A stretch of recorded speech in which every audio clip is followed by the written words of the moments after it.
ప్రైవేటీకరణ నిర్ణయంపై వైఎస్ఆర్ కాంగ్రెస్ పార్టీ ప్రజా ఉద్యమాన్ని నిర్మిస్తున్నటువంటి తీరుని మీరు చూస్తున్నారు.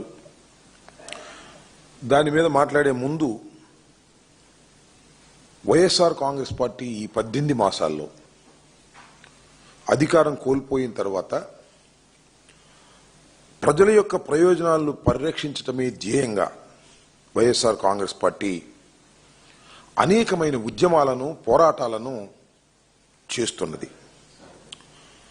ఈ 18 మాసాల్లో కూటమి ప్రభుత్వం అధికారంలోకి వచ్చిన తర్వాత హామీలు నిలబెట్టుకోకుండా పారిపోవటం కానివ్వండి, రైతులకు గిట్టుబాటు ధర లేకోకుండా చేసినటువంటి సందర్భంలో కానివ్వండి, ఫీజు రియంబర్స్మెంట్ విధానంలో కానివ్వండి, రెడ్ బుక్ రాజ్యాంగాన్ని అమలు చేసి ప్రజల్ని, సోషల్ మీడియా వర్కర్స్ని వేధించిన సందర్భంలో కానివ్వండి, రాజ్యాంగం ప్రసాదించిన హక్కులను కాలరాచేటటువంటి సందర్భంలోనూ ఎన్ని సందర్భాల్లోనూ వైఎస్ఆర్ కాంగ్రెస్ పార్టీ గళమెత్తి అనేక ప్రజా ఉద్యమాలను నిర్మించి ప్రజల్ని చైతన్యవంతం చేసేటటువంటి కార్యక్రమంలో ముందుకు వెళుతున్న సంగతి నేను మీకు ప్రత్యేకంగా చెప్పవలసిన అవసరం లేదు.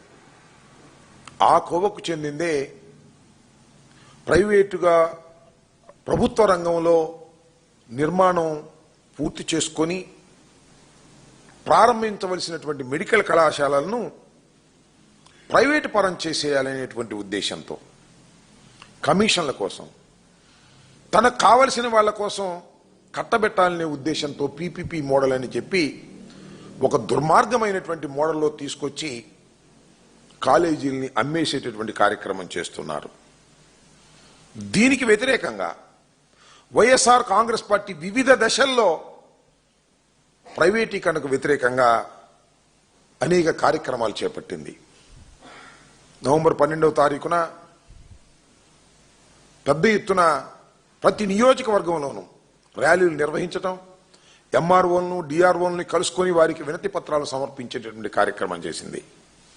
ఆ తర్వాత ఈ రాష్ట్రంలో 1 కోటి సంతకాలను సేకరించాలని అందరి దగ్గరికి వెళ్లి ప్రైవేటు పరం అవుతున్నటువంటి మెడికల్ కళాశాలలను ప్రైవేటు పరం కాకోకుండా ప్రభుత్వ రంగంలోనే పనిచేసే విధంగా చంద్రబాబు నాయుడు గారి ప్రభుత్వం మీద, కూటమి ప్రభుత్వం మీద ఒత్తిడి తీసుకురావాలనే ఉద్దేశంతో 1 కోటి సంతకాలను సమీకరించాలనేటువంటి దృక్పథంతో వైఎస్ఆర్ కాంగ్రెస్ పార్టీ క్యాడర్ టోటల్గా ప్రజల మధ్యకు వెళ్ళింది.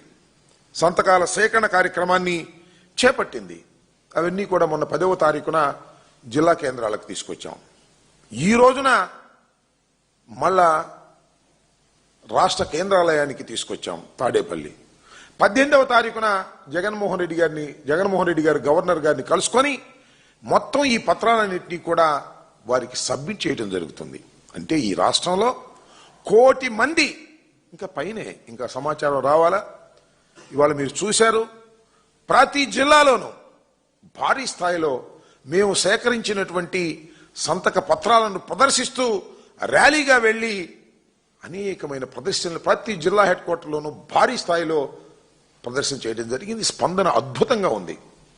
మెడికల్ కాలేజీలను ప్రైవేటీకరణ చేయటం తప్పు అనేటువంటి గళాన్ని వినిపించడానికి ప్రజలు కూడా ముందుకు వచ్చారు స్వచ్ఛందంగా. మీ అందరికీ తెలుసు, ఇవాళ రాష్ట్రంలో వైద్యం అనేది ఎంత పూర్గా ఉన్నదో. దీన్ని గమనించినటువంటి జగన్మోహన్ రెడ్డి గారు మొత్తం అన్ని ప్రభుత్వ ఆసుపత్రుల్లో కూడా 0 వేకెన్సీ సిస్టంలో పెట్టి ఎక్కడ పోస్టు ఖాళీ ఉండకూడదని నిర్ణయించుకొని డాక్టర్లను అపాయింట్ చేశారు. మందులు సౌకర్యాలు కల్పించారు.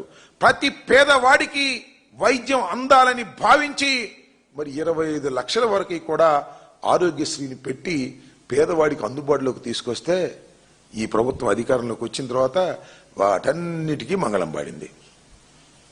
ఇవాళ 0 వేకెన్సీ సిస్టమ్ లేదు. ప్రభుత్వ ఆసుపత్రుల్లో మెడిసిన్స్ లేవు. మొత్తం ప్రభుత్వ ఆసుపత్రులన్నీ కూడా మూతబడిపోయే పరిస్థితి వస్తూ ఉంది. ఈ రకమైనటువంటి దుర్మార్గమైన కార్యక్రమం చేస్తూ మళ్ళా 10 మెడికల్ కళాశాలను ప్రైవేటు రంగపరం చేయడం కోసం పీపీపీ విధానం అని చెప్పేసి ఒక దోపిడీ విధానాన్ని తీసుకొచ్చి ఇవాళ ప్రైవేట్ రంగంలోకి వారందరికీ కూడా కట్టబెట్టాలనేటువంటి ఒక దుర్మార్గమైన ఆలోచన చంద్రబాబు నాయుడు గారు చేయటం చాలా దురదృష్టకరమని కూడా ఈ సందర్భంగా నేను చెప్పదలుచుకున్నాను. దీని మీదనే పెద్ద ఎత్తున జిల్లాల్లోనూ, గ్రామాల్లోనూ, తాలూకాల్లోనూ, మండలాల్లోనూ పెద్ద ఎత్తున జన సమీకరణ చేసుకుని, సంతకాలు చేసుకుని, ప్రదర్శన చేస్తూ ముందుకు వెళ్తున్నటువంటి సందర్భాన్ని కూడా మీరు చూస్తున్నారు. 18వ తారీఖున జగన్మోహన్ రెడ్డి గారు వెళ్లి గవర్నర్ గారికి ఈ 1 కోటి సంతకాల పైచిలకు వచ్చినటువంటి వాటిని అన్నింటినీ కూడా వెళ్లి వారికి సబ్మిట్ చేసే కార్యక్రమం చేస్తాం. మీరు చూసినట్లయితే నాడు చంద్రబాబు నాయుడు గారు ఏమన్నారంటే, సెల్ఫ్ ఫైనాన్స్ మీద సీట్లు ఇస్తా ఉంటే వైఎస్ఆర్ కాంగ్రెస్ ప్రభుత్వంలో ఇది అన్యాయం, అక్రమం. మేము అధికారంలోకి వస్తే ఈ సెల్ఫ్ ఫైనాన్స్ సిస్టమ్ 100 రోజుల్లో తీసేస్తాం, అన్ని కూడా కైవేర కోటాలోకి పెట్టేస్తామని ప్రజలు బలిపెట్టారు. వాళ్ళు వచ్చారు, దాన్ని పక్కన పెట్టేశారు. దాని మీద చర్య తీసుకోలేదు. 100 రోజులని ప్రామిస్ చేసినటువంటి వాళ్ళు అది తీసుకోకపోతే తీసుకోకపోయారు. సెల్ఫ్ ఫైనాన్స్ సిస్టంతో ఇచ్చేటటువంటి సీట్లను పక్కన పెట్టేసి గవర్నమెంట్ పరం చేస్తామని చెప్పిన వాగ్దానాన్ని నెరవేర్చుకోలేకపోతే పోయారు. మెడికల్ కాలేజీలు మొత్తాన్ని అమ్మేసేటటువంటి కార్యక్రమం చేసేటటువంటి విధానానికి వాళ్ళ ప్రభుత్వం దిగజారిపోయిందని చెప్తా ఉన్నా. అదేమంటే ఇది పీపీపీ విధానం, ఇది ప్రైవేట్ కళాశాలకు ఇవ్వటం కాదు, ప్రైవేటు వాళ్ళకి అప్పచెప్పటం కాదు, పీపీపీ విధానం గవర్నమెంట్ ఆధీనంలోనే ఉంటుంది అని చెప్పారు. దేనికి ఉంటుంది గవర్నమెంట్ ఆధీనంలో నాకు అర్థం కాలేదు. చాలా చిత్రమైన విషయం ఏంటో తెలుసా, 2 సంవత్సరాల పాటు అంట ప్రైవేటు వాడికి ఇచ్చేసినా కూడా, ఎవడన్నా నాబోటి వాడు కొనుక్కున్నా కూడా అక్కడ 550 బెడ్స్ ఆసుపత్రిలో మొత్తం సిబ్బంది జీతాలు నెలకి 5 కోట్లు ఉంటాయి. 5 కోట్లు నెలకి ప్రభుత్వమే కట్టిద్దంట. ఈ రకంగా 5 కోట్ల నుంచి 6 కోట్లు ఇది ప్రభుత్వమే కడుతుందంట 2 సంవత్సరాల దాకా.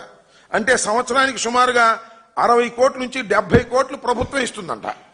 అంటే 2 సంవత్సరాలు ఎంత, సుమారుగా 140 కోట్ల రూపాయలు మళ్ళా వారికి వెచ్చిస్తా ఉంటారు. అంటే ఇది ఒక బొనంజా ఇచ్చేటటువంటి కార్యక్రమం. ఎవరైనా ప్రైవేట్ కళాశాలలో కొనుక్కున్న వాడికి 2 సంవత్సరాల పాటు 140 కోట్ల రూపాయలు ఇది ఈ 4టికి కూడా ఇచ్చేటటువంటి కార్యక్రమం చేస్తున్నాడు. ఇది పెద్ద స్కామ్ కదా అని అడుగుతా ఉన్నా.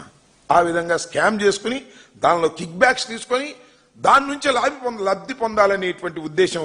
ఇదంతా దేనికి చేస్తున్నారు? పేదవాడి వైద్యాన్ని తాకట్టు పెట్టి పేదవాడికి ఉచితంగా వైద్యం అందుకోకుండా ఉండే విధంగా చేస్తున్నారు. పేద విద్యార్థులు చదువుకోవడానికి కూడా ఇవాళ దుర్మార్గమైన పరిస్థితికి నెట్టబడేటటువంటి కార్యక్రమం ఇవాళ పీపీపీ విధానం అని చెప్పి చేసేటటువంటి పద్ధతుల్లో చేస్తూ ఉన్నారు. అదే అంతేకాకుండా 50 ఎకరాలు ఉంటుంది మెడికల్ కళాశాలకి ఇవాళ మనం ప్రారంభిస్తున్న వాటికి సంవత్సరానికి 100 రూపాయలు లీజ్ అంట. ఏమిటి అన్యాయం నాకు అర్థం కాల. ప్రైవేట్కి దోచిపెట్టేటటువంటి కార్యక్రమం, అది కూడా 33 సంవత్సరాలు లీజ్ అంట. ఆ తర్వాత కూడా పొడిగించుకోవచ్చు అంట. ఈ 33 సంవత్సరాల తర్వాత ఇంకా పొడిగించుకోక ఏం చేస్తారు? ఆ తర్వాత ఏం జరిగింది ఎవరికి తెలియదు, ఏ ప్రభుత్వం వస్తుందో తెలియదు. 33 సంవత్సరాల తరువాత దీన్ని మళ్ళా లీజును పొడిగించవచ్చునని ఒక క్లాజ్ పెట్టి ఈ విధంగా రాష్ట్రంలో ఉన్నటువంటి పబ్లిక్ మనీని, ప్రభుత్వ కళాశాలల్ని ప్రైవేట్ వారికి దారాదత్తం చేసి దోచుకోవాలనేటువంటి ఒక నీచమైన, నికృష్టమైన, పేద ప్రజలకు వ్యతిరేకమైన విధానాన్ని ఇవాళ చంద్రబాబు నాయుడు గారు తీసుకొస్తున్నారు. చాలా దురదృష్టకరమైనటువంటి పద్ధతులు కూడా చెప్పదలుచుకున్నాం. అంతేకాదు 5 ఏళ్ల పాటు వ్యయం చేస్తే 100 కోట్ల రూపాయలు, 1000 కోట్ల రూపాయలు 5 ఏళ్ల పాటు వ్యయం చేస్తే ఈ మొత్తం కూడా బ్రహ్మాండంగా మార్గంలోకి వచ్చేటువంటి అవకాశం ఉన్న ఈ మెడికల్ కళాశాలని వీటన్నిటిని కూడా అమ్మేసేటటువంటి కార్యక్రమం చేస్తున్నారు. ముఖ్యంగా దీని మీద ఉద్యమం చేసేటప్పుడు